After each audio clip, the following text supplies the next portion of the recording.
Welcome to our YouTube channel. ಇದು ನನ್ನ ಮಗಳ ಬರ್ತ್ಡೇಯ ವ್ಲಾಗ್ ಆಗಿರುತ್ತೆ. ಬೆಳಗ್ಗೆನೆ ಬೇಗ ಎದ್ದು ಫ್ರೆಶ್ ಅಪ್ ಆಗಿ ಮನೆಯೆಲ್ಲನೂ ನೀಟಾಗಿ ಕ್ಲೀನ್ ಮಾಡಿಕೊಂಡು ಬಾಗಿಲು ಮುಂದೆ ಸಣ್ಣ ರಂಗೋಲಿನ ಬಿಟ್ಟು, ಹಾಗೆ ತುಳಸಿ ಮುಂದೆನೂ ಪುಟ್ಟದಾಗಿರೋ ರಂಗೋಲಿನ ಬಿಟ್ಟು, ಬಾಗಿಲಿಗೆಲ್ಲ ಹೂವಿನ ಅಲಂಕಾರ ಮಾಡಿಕೊಂಡು, ಹಾಗೆ ತುಳಸಿಗೆಲ್ಲ ಹೂವಿನ ಮುಡಿಸ್ಕೊಂಡು, ನೆಕ್ಸ್ಟು ನನ್ನ ಮಗಳಿಗೆ ಸ್ವಲ್ಪ ಆಯಿಲ್ ಮಸಾಜನ್ನು ಮಾಡಿಸಿ ಕೂರಿಸಿದೆ.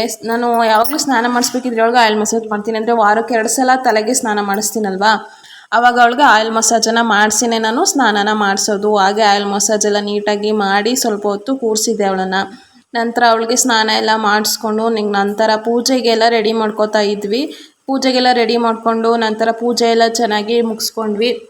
ನೀಟಾಗಿ ಎಲ್ಲ ಅರಿಶಿನ ಕುಂಕುಮ ಇಟ್ಕೊಂಡು ಹೂವೆಲ್ಲ ಮುಡಿಸ್ಕೊಂಡು ಹೂವಿನ ಅಲಂಕಾರ ಎಲ್ಲ ಮಾಡಿಕೊಂಡು ಪೂಜೆನೆಲ್ಲ ಚೆನ್ನಾಗಿ ಮಾಡ್ಕೊಂಡ್ವಿ. ಪೂಜೆ ಎಲ್ಲ ಚೆನ್ನಾಗಿ ಆಯಿತು. ನಂತರ ನನ್ನ ಮಗಳ ಬರ್ಡೇ ಸೆಲೆಬ್ರೇಷನ್ಗೆ ಅಂತ ಹೊರಗಡೆ ಹೋಗ್ತಾ ಇದ್ವಿ. ಅದಕ್ಕೋಸ್ಕರ ನೀಟಾಗಿ ರೆಡಿಯಾಗಿ ನಂತರ ಹೋದ್ವಿ. ಬರ್ಡೇ ಸೆಲೆಬ್ರೇಷನ್ ಎಲ್ಲ ಚೆನ್ನಾಗಿ ಆಯಿತು. ನನ್ನ ಮಗಳು ನೋಡಿ ತುಂಬ ಖುಷಿ ಪಡ್ತಾ ಇದ್ದಾಳೆ. ಅವಳಿಗೆ ಬರ್ಡೇ ಸೆಲೆಬ್ರೇಷನ್ ಅಂದರೆ ಏನೋ ಒಂಥರ ತುಂಬ ಖುಷಿ ಅವಳಿಗೆ. 2 ವರ್ಷ ಬರ್ಡೇಲೂ ಅದೇ ರೀತಿ ಸೆಲೆಬ್ರೇಷನ್ ಮಾಡಬೇಕಾದ್ರೆ ತುಂಬ ಖುಷಿ ಪಡ್ತಿದ್ಲು. ಇವಾಗಲೂ ಕೂಡ ತುಂಬ ಖುಷಿ ಪಟ್ಲು. ಆ ಬರ್ಡೇ ಸೆಲೆಬ್ರೇಷನ್ ಎಲ್ಲ ಚೆನ್ನಾಗಾಯಿತು. ಹಾಗೆ ಫ್ಯಾಮಿಲಿನೆಲ್ಲ ಇನ್ವೈಟ್ ಮಾಡಿದ್ವಿ, ಎಲ್ಲ ಬಂದಿದ್ದರು. ಚೆನ್ನಾಗಿ ಸೆಲೆಬ್ರೇಷನ್ ಮಾಡಿಕೊಂಡು ಹಾಗೆ ಪಕ್ಕದಲ್ಲಿ ಹೋಟೆಲಲ್ಲಿ ಸ್ವಲ್ಪ ಸ್ನ್ಯಾಕ್ಸ್ ಎಲ್ಲ ತಿಂದ್ಕೊಂಡು, ಹಾಗೆ ಫ್ಯಾಮಿಲಿಯವರೆಲ್ಲ ಸ್ವಲ್ಪ ಸ್ನ್ಯಾಕ್ಸ್ ಎಲ್ಲ ತಿಂದು ಮನೆಗೆ ಹೊರಟ್ವಿ. ಇದಾಗಿತ್ತು ಇವತ್ತಿನ ವ್ಲಾಗ್ ಇಷ್ಟ ಆಗಿದ್ರೆ ಸಬ್ಸ್ಕ್ರೈಬ್ ಮಾಡ್ಕೊಳ್ಳಿ, ಲೈಕ್ ಮಾಡಿ, ಶೇರ್ ಮಾಡಿ. Thank you.